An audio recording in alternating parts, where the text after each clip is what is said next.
Siloam Kebonjeruk sudah melakukan biobot biopsi ini salah satu rumah sakit swasta yang pertama memperkembangkan. It's probably one of the highest in per year-nya.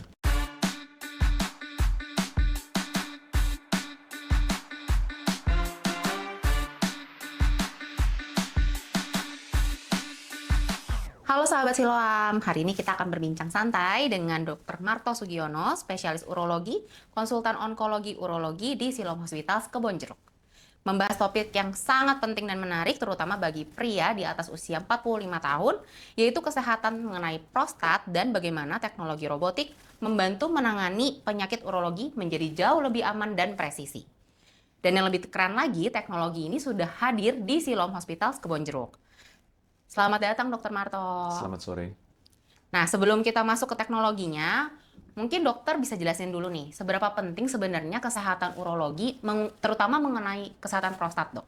Ya, terima kasih diundang hari ini, Dr. Angel. Jadi, saya kira sebagai urolog, kita kadang itu di Indonesia banyak orang yang masih tidak terlalu mengenali urologi itu tentang apa, terutama prostat. Ya, banyak orang di Indonesia menanyain saya, Pak dokter, saya kena prostat. Terus saya menjelaskan prostat itu sebenarnya sesuatu yang normal yang ditemukan di semua pria. Ya, dan perihal penyakit prostat itu sangat banyak yang mengalami penyakit ini, sehingga di atas usia 60, mungkin 60% lelaki akan mengalami pembesaran prostat. Dan terutama untuk keganasan tumor prostat, ialah kanker prostat, itu sangat meningkat terus di seluruh dunia, sehingga kanker prostat untuk pria menjadi nomor 2 di seluruh dunia paling sering mempengaruhi terjadi untuk pria di seluruh dunia. Jadi sangat penting. Oke, baik, sekarang kita akan masuk ke topiknya, dok, mengenai operasi pakai robot. Banyak yang mungkin berpikir kayak kalau operasi pakai robot, tuh robotnya yang operasi, dok, menggantikan si dokter. Itu bener nggak sih, dok? Ya, sebenarnya itu tidak benar, karena robotic surgery itu saat ini di seluruh dunia itu ialah seperti master slave system. Ialah kita yang mengontrol robotic arm-nya. Jadi memang ada mesin robot, robotnya ini tidak autonomous. Dalam arti kata, dia tidak otomatis. Ya, kita sebagai manusia tetap full control of this robot. Tapi setting-settingnya kita yang masukkan ke mesin robot ini, sehingga presisinya jauh lebih meningkat. Itu artinya robotic surgery. Oke. Nah, kita mau bahas yang pertama dulu nih, dok. Ya. Kita udah punya biobot robotik prostat biopsi, dok. Nah, mungkin bisa dijelaskan sedikit juga. Sebenarnya apa sih robotik prostat biopsi menggunakan biobot ini? Ya, jadi kalau kita take a step back, prostat biopsi itu artinya apa? Artinya kita ingin mengambil sedikit jaringan dari prostat untuk mengetahui apakah prostat ini ada kanker atau tidak. Itu artinya biopsi. Ya, biopsi itu bukan operasi, itu diagnostik tindakan. Dan biasanya pakai jarum. Jarumnya itu harus masuk ke dalam prostat. Ini prostat letaknya di lelaki itu sangat di dalamnya kita, di tempat yang susah terjangkau, sehingga hanya kalau mau menyentuh prostat hanya bisa pakai jari masuk dubur menyentuh. Jadi sebelum ada era robotik biopsi, dulu kita pakai jarum melewati dubur, jarumnya kita pakai USG, kira-kira saja oh mungkin di sini ada tumornya, kita coba pakai jarum ini mengambil sedikit jaringan di sisi kanan, sisi kiri. Jadi itu semua pakai feeling dan pakai USG, di mana akurasinya walaupun lumayan, tapi mungkin hanya 60-70% akurasi paling bagus. Dan sangat operator dependent, artinya dokter yang perlu berpengalaman akan jauh lebih akurat dibanding dokter yang tidak berpengalaman. Nah, sebaliknya kalau pakai biobot untuk robotik biopsi, artinya kita sudah tidak melewati dubur untuk biopsi. Kita langsung lewat dari kulit, langsung masuk ke prostat ini. Nah, manfaatnya apa? Satu, kita menghindari kotoran di dubur, tidak bisa memasukkan bakteri ke area prostat. Kedua, kalau misalnya ada wasir atau luka di rektum, di dubur, kita juga menghindari melukai itu. Ketiga, yang paling penting, jarumnya ini untuk mengarahkan jarum, biobotnya ini mesin, sesuatu mesin ya yang akan memegang jarumnya, kita yang masukkan jarumnya. Jadi dia mengarahkan. Jadi bayangin kita seperti sniper mau menembak musuh. Kalau zaman dulu kita kira-kira saja oh itu musuhnya, kita tembak gini. Nah, tapi sekarang tangan kita tidak rifle-nya tidak dipegang dengan tangan kita, rifle-nya dipegang dengan robotnya. Sehingga robotnya yang mengarahkan, kita hanya trigger. Jadi jauh lebih akurat, sehingga learning curve-nya juga untuk spesialis yang mungkin belum terlalu berpengalaman, akurasinya langsung ada. Jadi ini akurasinya bisa naik 95% ke atas, lesi kecil pun 5 mm, 6 mm kita kena. Dengan kepastian kita bilang ini hampir pasti kena. Kalau zaman dulu biopsi kita bilang ya mungkin kena, mungkin enggak ya Pak. Ya, jadi itu sungguh merubah game changer buat medicine untuk prostat. Berarti hasil biopsinya juga akan jadi jauh lebih akurat gitu ya dok ya? Jauh lebih akurat. Jadi kalau misalnya sudah menjalani robotik biopsi, misalnya hasilnya bagus, saya bisa dengan yakin bilang kepada pasien ini aman. Aman. Ya, kalau zaman dulu, Pak mungkin aman, tapi mungkin saya bisa miss ya. Nggak tahu, mungkin harus biopsi lagi Pak. Ya, jadi itu sesuatu yang menyenangkan. Oke. Dan semuanya ini sekarang udah bisa dilakukan di Siloam Kebonjeruk ya dok ya? Siloam Kebonjeruk sudah melakukan biopsi ini, salah satu rumah sakit swasta yang pertama memperkembangkan, dan secara numbers it's probably one of the highest in per year-nya untuk biopsi. Jadi pengalaman kita sudah ratusan, dan ya kita sangat bahagia dengan hasil-hasilnya. Oke. Tentunya bermanfaat juga ya dok untuk pasien-pasien kita ya? Sangat.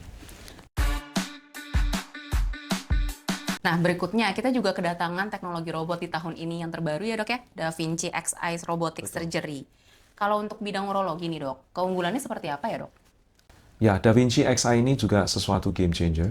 Kita sangat merasa sangat bahagia bahwa ini kita pertama kali di seluruh Indonesia yang mendatangi Da Vinci Xi. Keunggulannya banyak sekali. Bukan saja untuk urologi, tapi untuk semua bidang complex surgery. Untuk urologi, ini Da Vinci itu mungkin bisa lihat dari model ini. Dia itu mesin di mana ada 3 part.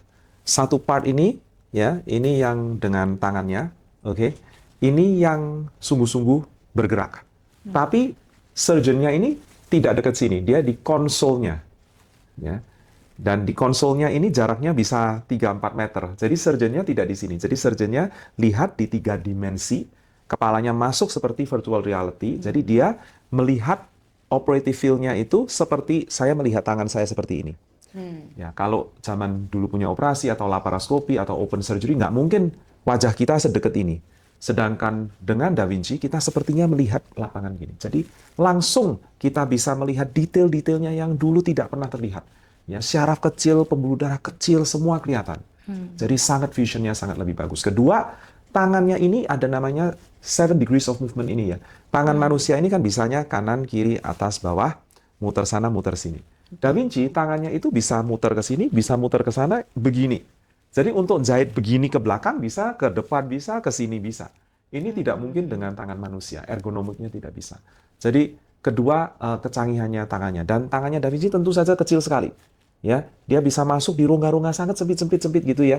Jadi sehingga mau jahit yang susah sekali itu bisa mencapai. Jadi accuracy, 3D vision, dan paling penting juga kita misalnya capek operasi lama, tangannya sudah agak sedikit gemeter gini, kita gemeter pun mesinnya tidak gemeter, tidak ditransmit, jadi stable terus, sangat stable. Ya, kedepannya juga kita ada teknologi, nanti kita akan minta untuk Bapo masukin ada obat ya namanya cyanogreen, itu bisa melihat tumornya. Jadi nanti disuntik pasiennya, tumornya menyangat gitu. Jadi kita lebih akurat lagi bahwa ini tumornya di sini. Jadi tidak salah ambil, tidak kena jaringan yang lainnya. Jadi sangat exciting kita masuk era Da Vinci akhirnya di Indonesia, Da Vinci Xi. Oke. Ya. Kalau komplikasi mengenai operasi prostat itu kan kadang-kadang juga berpengaruh ke buang air kecilnya gitu ya dok ya. Kalau dengan Da Vinci Xi ini gimana dok? Ya, jadi kalau kita mengatakan bicara soal operasi pengangkatan prostat, radikal prostatektomi untuk kanker prostat, memang karena prostat itu samping-sampingnya ini syaraf-syaraf sangat penting yang mengontrol bisa kencing atau tidak, dan kalau cedera bisa ngompol ya, dan juga syaraf untuk ereksi juga sangat dekat. Nah, kalau misalnya dengan Da Vinci, kemungkinannya ngompol dan kemungkinannya tidak bisa ereksi lagi, namanya disfungsi ereksi, itu lebih rendah dibanding lainnya karena kita bisa lihat jelas sekali syaraf-syaraf kecil ini. Jadi incontinence rate sama risk of erectile dysfunction-nya jauh lebih rendah. Ya. Oke dok. Nah di saat ini kan juga sudah banyak rumah sakit yang mengembangkan mengenai robotik, dok. Sebenarnya apa yang membuat Siloam Kebonjeruk bisa berbeda dok dibandingkan dengan yang lain? Well, saya tidak tahu kalau banyak ya, ada beberapa mungkin yang nggak sampai, kayaknya belum sampai 5 di seluruh Indonesia dan fokusnya di Jakarta. Well, kita first mover. Jujur aja, kalau tidak dengan bantuan manajemen Siloam, parent company-nya Da Vinci itu for historical reason tidak mau menjual ke Indonesia. Kita yang persuade dia orang untuk masuk. Jadi kita first mover, sebagai first mover, kita sudah jalan hampir 6 bulan. Dan angkanya sungguh sangat satisfying karena kita berkembangnya cukup lebih dari expectation kita. Jadi timnya kita sudah solid, ya, kita teamworknya itu nomor 1. Saya kira Siloam ada sungguh structure, infrastructure yang backing kita, dan SDM-nya bisa bekerja sama dengan overseas. Kita punya banyak international friends yang awalnya mentoring kita sehingga kita bisa take off dengan cepat. Jadi programnya sekarang sudah cukup lancar. Ya, belum ada 6 bulan. Ya. Wah keren banget ya dok ya. Ya. Termasuk juga pelatihannya juga berstandar internasional ya dok ya, dengan tim yang berpengalaman dan perawat-perawatnya juga Betul. tersertifikasi. Banyak hard work. Iya. Banyak hard work, banyak sacrifice kita dalam 6 bulan ini. Banyak diomelin keluarga, kenapa ke sana, ke sini, ke Singapura, Malaysia, ke Amerika, ke Australia, ke mana-mana, ya, demi untuk mengembangkan dan memperdalami skill kita. For trainings ya dok Betul, ya. betul. Oke, menarik sekali nih dok bahasan kita pada hari ini. Ya. Untuk pesan terakhirnya nih dok, untuk masyarakat Indonesia yang mungkin sedang mempertimbangkan biopsi atau operasi mengenai prostatnya nih dok, mungkin ada sedikit pesan. Ya, saya kira step pertama itu soal biopsi ya. Saya 20 tahun di Inggris ya, latihan dan pendidikan saya semua di sana. Waktu saya balik, saya ingat 3 tahun pertama tidak ada orang satu pun mau biopsi sama saya. Saya sampai bingung, ditanyain profesor saya, kamu udah ngerjain berapa biopsi? Saya bilang 0. Lu udah 3 tahun 0. Loh, kenapa? Saya nggak tahu. Ternyata suatu hari ada pasien kembali bilang, oh, nggak bisa dokter. Kalau biopsi, itu nanti dokter nusuk-nusuk, itu selnya bisa jadi ganas, bisa menyebar, bisa itu membangun macan, bisa membangun naga. Saya jadi bingung. Ternyata di Indonesia, dan khusus sepertinya hanya di Indonesia, maaf saya udah kerja di banyak negara dan belum pernah dengar ini, ada mitos yang cukup kuat, bahkan ada pun yang dokter yang mempercaya bahwa kalau biopsi itu bisa menyebarkan sel kanker, membuat sel yang belum ganas jadi ganas. Ini sangat disayangkan karena tidak sama sekali tidak benar ini.